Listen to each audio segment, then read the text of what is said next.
Clarity on Fire, a podcast for people who know what they don't want out of their life and career, but aren't sure what they'd rather be doing. In a world where it's easy to exist, but hard to feel alive, we, Kristen and Rachel, 2 certified life and career coaches, are here to help you cut through the information overload, get unstuck, and focus not just on how you can have a career you're passionate about, but how to create a whole life that feels fulfilling. So join us here, where we serve up inspiration and down-to-earth wisdom in a way that only 2 best friends can. We want you to experience the relief of knowing that, yes, you're allowed to want more out of your life and career. And no, you don't have to wander through the dark anymore. Our job is to light the fire that shows you the way. Let's go.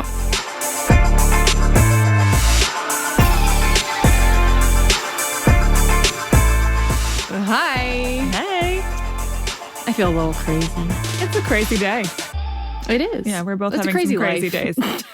I feel like all the days now are crazy, but... Okay, so yes, this is the first day of enrollment for the last round ever of the PBV. We're going to get into that. Got a couple of things I want to announce and talk about in this episode. Announcements today. But I wanted to start off with a story that just kind of blew my mind that you told me recently, because it outraged me in a professional fashion. Yeah, me too. So I hear these sometimes. I have had some clients come into coaching and they're hopeful, but they're hesitant because they have experienced bad coaching in the past. And they're coming in now a little gun shy because they're like, whoo, let me tell you about some past coaching I had that was not helpful. So I had one of those happen recently. We're not going to name any names. We don't want to point any fingers. But there was one of my new clients had a coach for a while who was Many months? Who was very well-intentioned. And this is the hard part, because it's like, this is a loving person who's really trying to do good, but she's not doing good. And that's because her approach to coaching was essentially, oh, you're feeling negative feelings? Let's just clear those feelings out. Let's just have some positive affirmations. Let's get back to a good feeling space. And it was...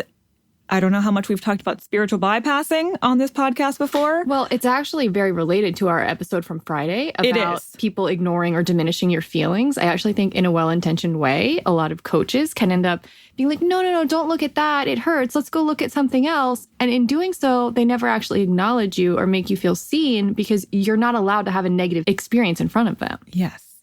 And that was what happened to this client. She said, by the end of working with her, I felt numb. That is not good. Not right. That's not right.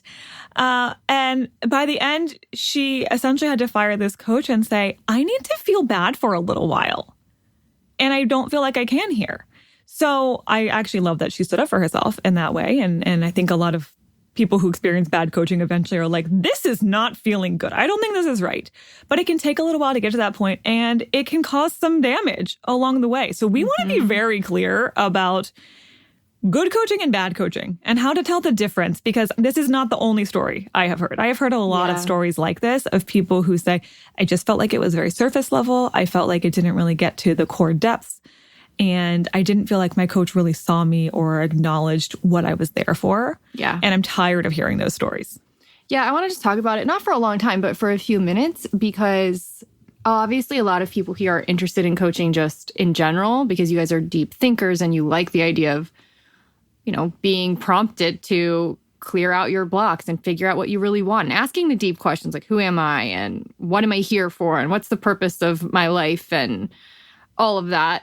And some of you actually might be coaches or be interested in becoming coaches. And because of that, I feel like you have to learn how to navigate the minefield of what people call coaching, because you can call yourself a coach and you're not going to get in trouble for it because there's no regulation. There's no laws around this industry. I can't go calling myself a therapist without someone coming to arrest me. Right. You can call yourself a coach and get away with it. And so I want to point out that bad coaching is abundant. And that is a really big sort of like tally in like the kind of, if I'm going like good versus bad coaching in the bad column, is you're only allowed to have like good positive feelings. And if you ever have a negative feeling, that's somehow like less than, or you're like doing it wrong, or you're focusing on the wrong thing. Mm-hmm. No. Also, bad coaching involves a lot of surface level tips and tricks and tools and doesn't at all get to the deeper layers of what's really going on with you. Yeah, it's a lot of goal setting, but not a lot of why do you care? What's at the core of this? What matters? Yeah. It's like, let's get you where you're going, but let's not actually explore why you haven't gotten there yet. And do you even want to go there? And who are you? Who is this person who you're going to uncover that you are? And does she want to do that? Or does he want to go in that direction? There's none of that work. Yeah, I would actually say that bad coaching is very much like about, it can often be about the coach and not about the client. Yep. Like they often project a lot onto their clients. And give advice, which is not actually coaching. No.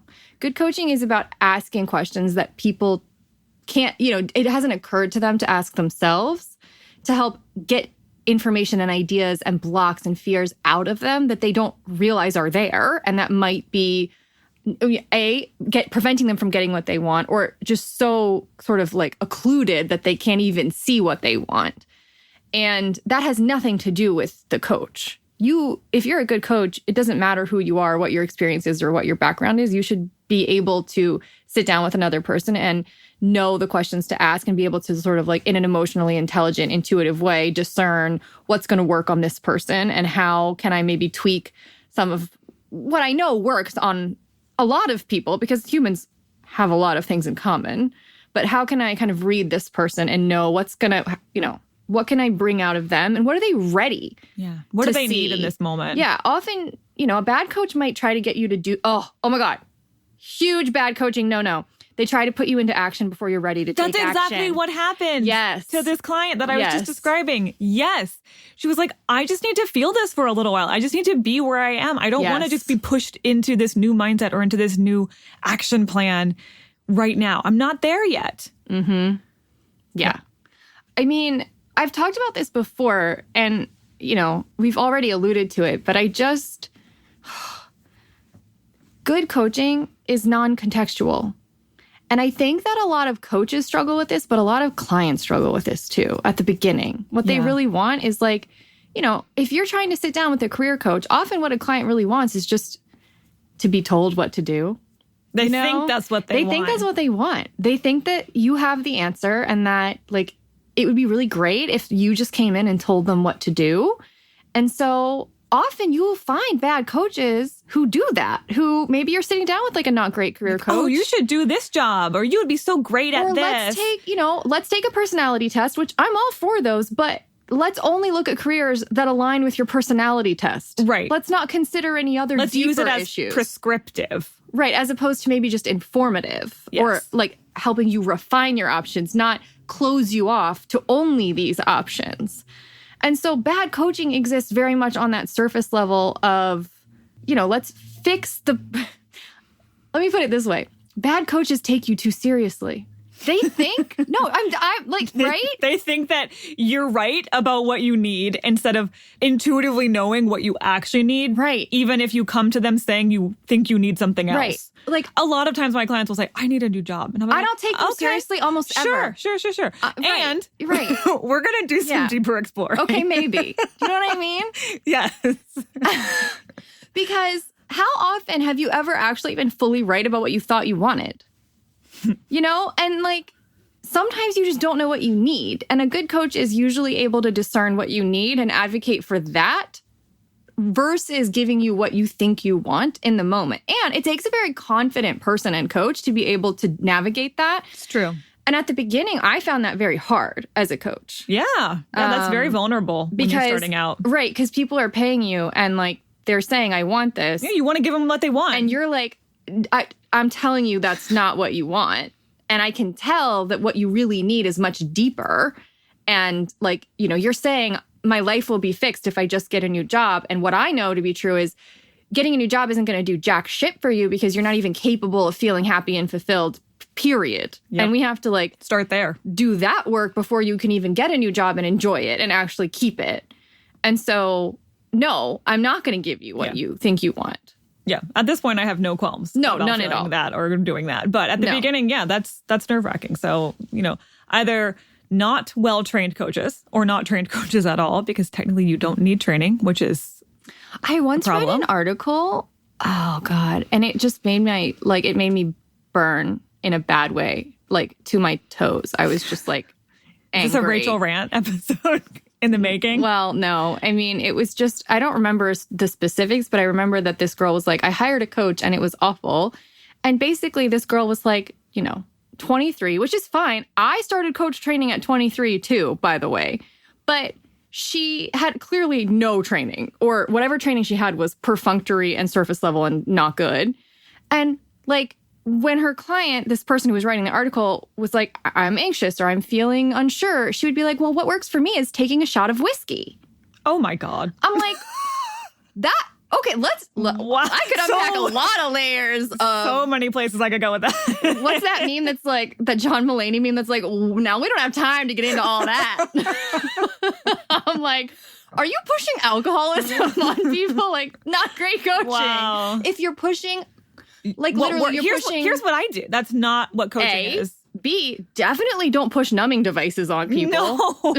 Don't feel your feelings. Yeah, let's not look at that. Again, to bring it full circle, that was what that bad coach was doing with your new client, was like, let's not look at that. And I understand the compulsion to maybe not fixate overly on all of the crap. I understand that because yes, to a degree, if you're just constantly focusing on what's not working, you can't see solutions. But a good coach understands that in order to get to the part where you're capable of focusing on the solutions, you have to air out the garbage and you have to just be allowed to feel how you feel for a while. Yeah. In fact, that allows the emotions to pass more quickly because you're accepting them and then you're ready to move into action. And a good coach knows when that transition happens, when you're ready to move into action because you felt what you needed to feel and now it's time to move on. Yes. I also will say that as someone who's done therapy and has had like some good and bad experiences in therapy, a lot of the time, the point at which people get frustrated with therapy is the point at which they're ready to take action. And they've just spent a lot of time airing out their feelings, which is great. But then sometimes in therapy, that can go on too long. Like it's just a constant airing out of feelings and there's no real progress or momentum or action happening. And sometimes when you're ready to take action, your therapist is like, well, that's not really what therapy is for. In which case, you're probably ready for coaching. Yeah, that's where therapy leaves off and coaching begins. Yeah, which is totally normal. Yep. So I feel like we've said all of this in disparate places in our podcast before, across episodes. But I just wanted to leave it sitting here in one place. Yes. Where if you're considering coaching, it doesn't have to be with me or Kristen. Like, I don't care if you work with me, truly, because we can't work with everyone anyway. We're only two people. No, but we want you to find the right person who is actually going to be well qualified, and we want you to know some of the right things to look for and ask about. So look for good training. If they don't have any training listed or they can't tell you what, that's a problem. Find, good training. And you also want someone who's going to be able to really see and validate you. And who seems confident in what they're doing. They know the process. They have maybe been doing this a little while. Mm-hmm. So, okay. That was a PS. This has been a PSA. But I do think it's important to share this with people. But also the reason we're bringing this up today of all days is because we want you to have access to people who may not be able to pay for a full coaching experience necessarily. Well, that was kind of what happened with your client. Right. It sounds like is when she originally invested in that coach, she was kind of trying to do it on the cheap because she couldn't afford what she felt was good coaching at that time. Exactly. And that's fine. There are times in your life when you can't necessarily drop thousands of dollars on a great one-on-one coaching experience, but that doesn't mean you shouldn't still have access to good quality coaching. So again, Rachel and I are not the only good quality coaches who exist out there. There are many, and I know many of them. No, most of my friends are them. Exactly. And they all focus on different things too. So obviously Kristen and I aren't the right coaches for every niche. Yeah, we're not saying that this is right for everyone, but we are saying if you love our approach and you want to get access to some good quality coaching in a little bit more accessible way, that's what the PPVE is here for. It's to take you through the process we take all of our one-on-one coaching clients through. It's just in a little bit more of a group kind of DIY setting. Yeah. To make it more affordable and a little bit more flexible. Mm-hmm. So we've made one major change between this time and the times we've done it every other instance. Yep. That wasn't a very great grammatically correct sentence, but I continue on. So in the past, the way we do it is it's a 6-week-long program. Once a week, you get access to a new week's worth of content. And then later in that week, we do a live hangout. It's kind of like part 2 of that week's content. And so, a portion of the people in the program are always there with us live, and you can ask questions. So Kristen and I very much debated how to bring the PPVE back one last time. Because to be honest, I was ready to just say, I can't do it again. Because I'm very overwhelmed right now as a person. Yeah. We are overstretched as it is. Yeah. And I didn't want to just say, we're not going to do it again. Because I promised that we would. And I don't like, reneging on promises, though I've done it plenty of times in my life. Remind me to tell you that one time about how I reneged on a date in a large group of people. And got called out for... I just challenged the dude not to talk for a whole afternoon because he was so annoying. And I said, if you don't talk for a whole afternoon, I'll go on a date with you. And then I was like, oh, I didn't mean that. But he didn't talk the whole afternoon. I was 20, by the way, just contextualizing this for you. Anyway, so I didn't want to renege on this, but also my mental health is stretched to the limits at this point. And I know that sounds like, oh God, yeah, that sounds good. Let's let the crazy person lead me through a coaching experience. Well, that's actually what I'm trying to avoid. Well, exactly. I think actually that's pretty telling that you and we are walking our talk by saying, I care enough about my own mental health and my well-being, and I also still want to be there for my people at the same time. And I know I'm going to have to find a way of doing that. That's a win-win. Yeah. So what we decided to do so that we could do this without feeling crazy, that we could do it one more time and actually commit, follow through on the commitment that we made, is we're not going to do live hangouts. Instead, we're giving you access to the live hangouts we did last time. So that content is great. I've been sending them to my clients for a year. For a year now. It's not like the content is out of date. It's not like it's not excellent. It is. I wouldn't give it to my clients if it wasn't useful and working. And also, the culmination of those videos is 5 years worth of having done this course. So it's, there's a lot of wisdom relevant in this content still. So all of that is to say, the content is all pre-recorded now. There's not going to be a live component.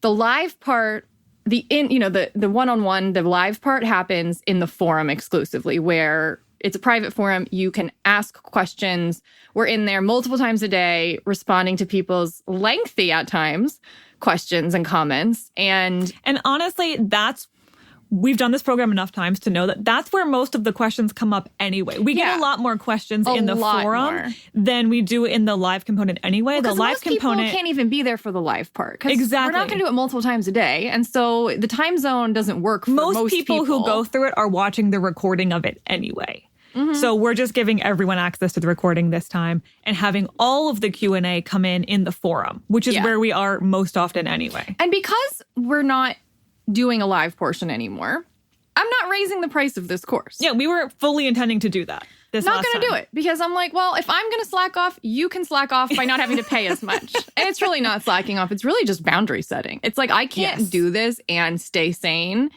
but this is how I can do it and retain my ability to function as a person. Yeah, and it feels like a win-win to not raise the rate while also giving you access to all of the great content that we have already created. And we did recently raise our one-on-one coaching rates, by the way. So the fact that you can do this and go through our one-on-one coaching content for right now, we're starting now, we're in an early bird enrollment phase.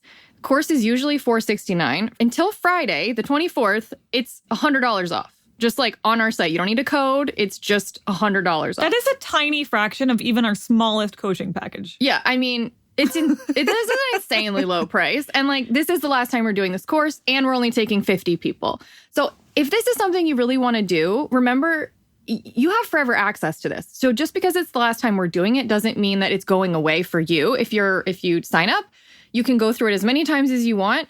You can fall behind if you need to. There's no, like, you're not compelled to stay on pace with us. I think it's helpful to kind of stay on pace with our content release schedule, because then you're in there with other people and you're asking questions at the same time. And there is like an accountability to that. But you might want to go through it again in more depth later, in which case you can do that as many times as you want to. Sure. Just a little side note too. If any previous PPVE members want to go through it one more time, you can just email us, either us individually or contact@clarityonfire.com, and just say, hey, can I rejoin for this round? And we'd be happy to have you part of it. Yeah, sure. That we just add your name to the email list, and like, you know, you can still log in, and you've been able to log in the whole time. But yeah, you can kind of go through it with us again for some, you know, accountability. Yep. So enrollment will be going on until next Wednesday, the 28th, but early bird enrollment, 29th, I believe. 29th. Okay. Yeah, you're right. Right? And then the course starts on Thursday, the 30th. Yeah, you're right. So one last thing I want to announce before we wrap this up is we are going to be doing a live workshop, which we have not done in a really, really long time. And who knows when we'll do it again. And it's going to be next Monday.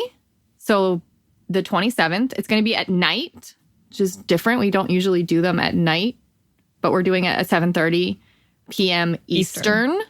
If you register, there will be a replay, so you don't have to be there live. We're going to cover a lot of stuff in this, but the title is Getting What You Want in 2020.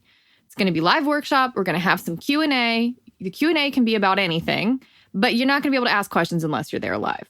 So if there's something you want to, like, you know, spit at us, I mean, like, don't like heckle, but you know what I mean? Like, more like spitball. Then Please don't spit on us. be there live. And yeah, we'll get into, I mean, I want to get into, like, what does it mean to get what you want? And setting goals that actually work. And, you know, people in January, you're always like, okay, this year's got to be different. 2020 feels like a monumental year. So something's got to change. Yeah. How do we change in a way that actually is sustainable?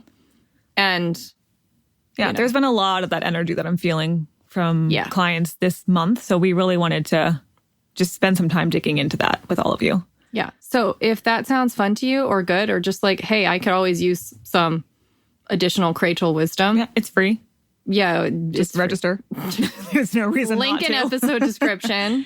And that'll be, I guess it's a week from yesterday. So it's only 6 days away. Yeah. Okay. Yeah. So register, join us if you can. And if not, you will get a recording, but only if you register. So even if you can't make it, please register to make sure you're on the list to get the recording. Okay. One last thing I'll say is that early bird enrollment is already going on for the PBVE. We're only taking 50 people. And I guarantee you by the time you're listening to this, there are not 50 spots left. So if you want to do it and you want to save money, there's no reason not to do it before Friday so that you can save $100. So link in episode description for that. We will officially get started running the course again on Wednesday the 30th. And we will talk to you if you sign up. We'll be saying hello and welcoming you and giving you some initial homework in the forum. All right. We hope to see some of you there. All right. Bye. Bye.